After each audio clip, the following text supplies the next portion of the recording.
Во следните минути или овој втор дел од емисијата почитувани, ние ќе го посветиме токму на талентираните деца кои што сакаат да се надградуваат во својот живот. Сакаат да бидат незапирливи. Пред една година ви го представивме концептот незапирливи, а денес ќе направиме еден пресек што се случи за таа една година од кога овој концепт почна да функционира. И токму заради тоа во нашето студио се нашите гости Сашо Пандилов, основач на концепт Незапирливи, и Сашо Илиев, менаџер на концепт Незапирливи. Добар ден и добре дојдовте. Добар ден, добро најдовме. Значи, јас кажав, пред една година вие започнавте со Незапирливи и со мотивација на децата дека можат да бидат се она што ќе помислат ако вложат многу труд и ако направат еден баланс во сопствениот живот. Така е, ние пред една година официјално стартувавме со нашата методологија, со нашиот концепт, дека успехот е предвидлив и креиравме концепт за успех, кој што го кажавме незапирливи, и нормално им нудиме знаења, практики и поддршка на сите кои што сакаат на тој пат за успех да чекорат. Меѓутоа, патиштата од минатата година не водеа таму каде што е најпотребен, кај младите, односно кај студентите, попоста и кај основците.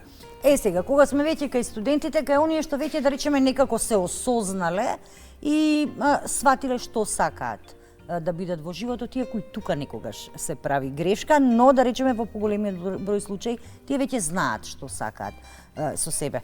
Имавте работилница на економскиот факултет. Колку сте задоволни од тоа како поминавте таму? Па ја накратко ќе кажам, сме многу задоволни. Имавме одлична соработка прво со професорите.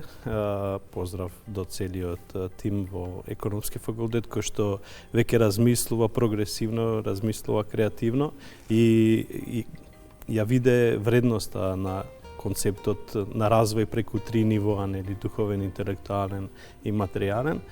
И сакаше тоа да го слушнат и младите кои што не го гледаат животот низ тие три столба. Кога ја направивме работилницата, ја направивме во 2 дена, на први им беше чудно на студентите, меѓутоа вториот дел од работилницата беа тие на нас да ни направат веќе како низ нашите очи и перспективи како тие го гледаат. Има многу прашања, инспиративни, и можеме да кажеме дека голем дел од нив веќе ја сватија суштината и тргнаа на патот. Некој дури ни пристапија како волонтери и учествува во наредни проекти, каде што буквално ги трансформира своите гледишта и за животот, и за кариерата, и направија голем исчекор во успех. И оттаму се роди еден проект наречен Патот до успехот, кој што се преслика во основните училишта. Само да кажеме дека станува збор, кога зборувавме и за факултетот и за училиштата основни, дека вие работите исклучиво во училиштата во државните училишта, во јавните училишта, значи, и ги опфаќате децата кои што учат во основните училишта. Сега привилегија има само една општина во Скопје да го има тоа, односно имаше во изминатава година општина Кисела Вода. Па видите, на таа работилница која што имавме на економскиот факултет, гости ни беа од општина Кисела Вода, од одделот за образование, од одделот за култура. Кога тие го видоа како ние ги инспириравме, ги мотивиравме тие млади луѓе и кој е нашиот концепт и методологија за работа, решија дека треба да имаме една средба со одделот за образование од општината, кој што пак сметаа дека мора да се направи еден пилот проект и општина Кисела Вода да биде првата општина која ќе го спроведе тој пилот проект во основните училишта на нејзината територија. Така започна тој пилот проект, ние се нафативме, направивме стратегија како да го сработиме тоа, го направивме во 4 дела. Нормално тргнавме прво со стручните служби и со директорите во училиштата заради тоа што моравме да видиме дали е нешто работено, колку се работи на темата на надарени и талентирани деца во училиштата, од кај што добивме повртни информации дека едноставно во нивните програми тоа се клучните точки во годишните програми каде што треба да се работи. Меѓутоа, они немаат доволно познавање и доволно методологија како да работат со тоа. Потоа имавме еден средби со Советот на родителите, иако немавме директен контакт со нивните деца и не работевме тоа с децата, бидејќи се работеше тука со наставниот кадар, сепак моравме да ги известиме родителите за што ќе се работи во училиштата и каква методологија ќе се примени кај наставниците кои потоа ќе работат со нивните деца. Каков беше одговорот на родителите, барем на оние што се во советите? Па видите, беа изненадени, прво дека воопшто се размислува на оваа тема и дека треба да се работи на оваа тема и многу бевме пријатно прифатени дека треба да работиме и да го спроведеме пилот проектот, дури некој рекоа дека треба да земе поголем замав сето ова. Така да задоволни сме многу од одзивот кој што го имавме и со стручните служби, со директорите, и исто и со Советот на родители, како беше прифатено сето тоа. Потоа следеа работелниците, каде што дојдовме и разговаравме со самиот наставен кадар. Значи тоа беше, ние ги поставивме работелниците да бидат еден вид на дискусија, бидејќи сепак тие наставници се професионалци во нивната област, тие знаат како треба да работат и кроз текот и работењето низ годините они се сретнале веќе со талентирани деца и препознале некој. Меѓутоа во нив беа оние прашања, а сега што? Како понатамо? Како да работиме со тие деца? Тука започна таа дискусија како да ги пронајдеме најдобрите методи, како да се работи, како да се менторира едно талентирано дете и како да му се посвети внимание за да тој талент потоа прерасне во нешто повеќе, а не како што добивме некои си сознанија дека многу талентирани деца се претопуваат во просечност само ради тоа што не им се посветува внимание. Можеби клучната точка тука е затоа што ние некако секогаш се занимаваме со оние деца кои што се попроблематични, па многу повеќе внимание се обрнува на тие деца, па како да ги извадиме од проблемот, од калта, како да ги насочиме на правилниот пат, а ги занемаруваме оние кои што се навистина надарени и талентирани, сметајќи дека тие можат сами.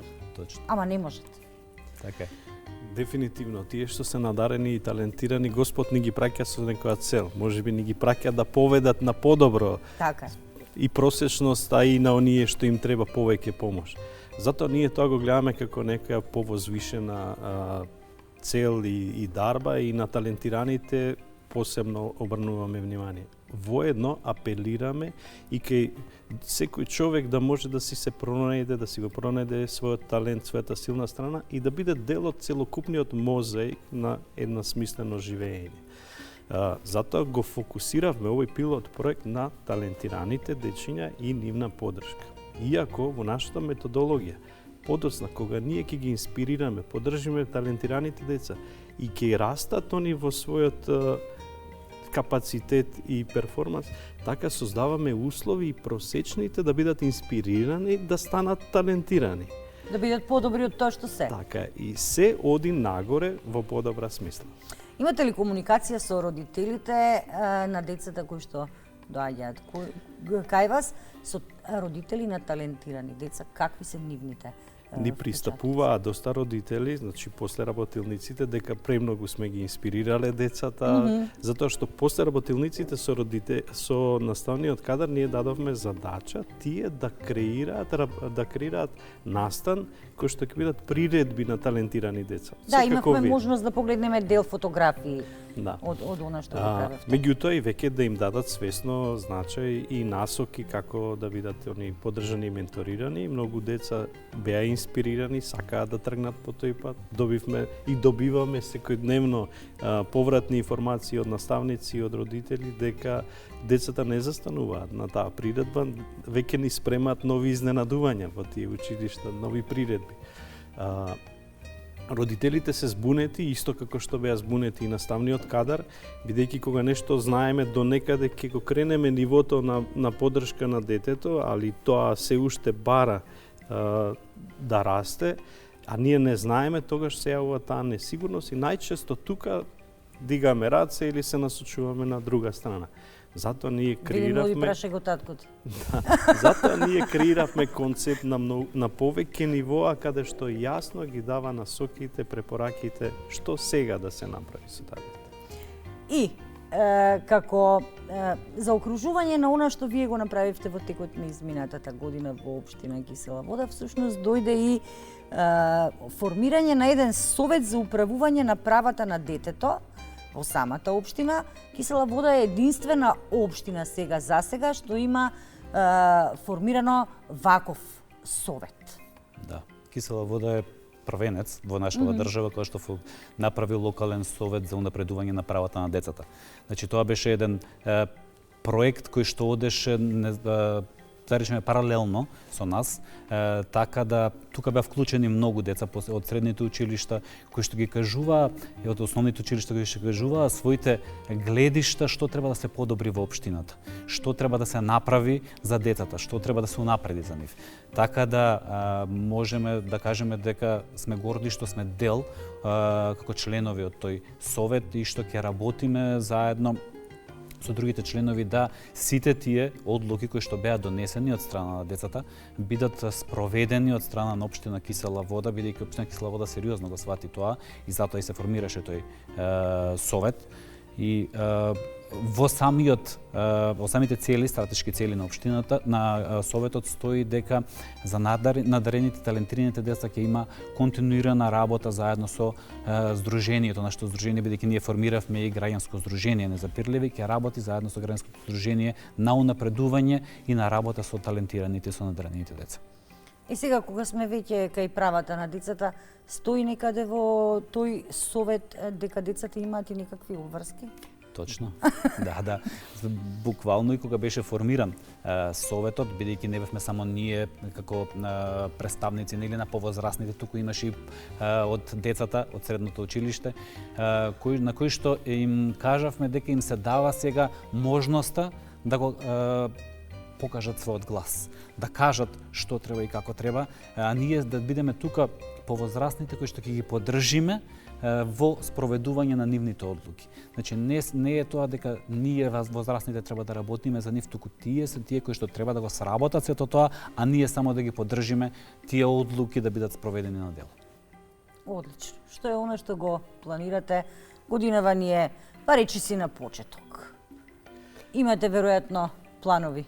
Да, секако имаме планови, во најава ни се и пројавија интереси некои други општини да го прошириме проектот географски малце пошироко. Првиот дел од проектот Кисела Вода пројави интерес ова да добие еден континуитет, значи со Господ напред, нели, со општина Кисела Вода со заеднички сили да допреме малце подлабоко во темата, да инспирираме, да внесеме нови знаења кај чинителите и да инспирираме и поддржиме многу повеќе дечиња.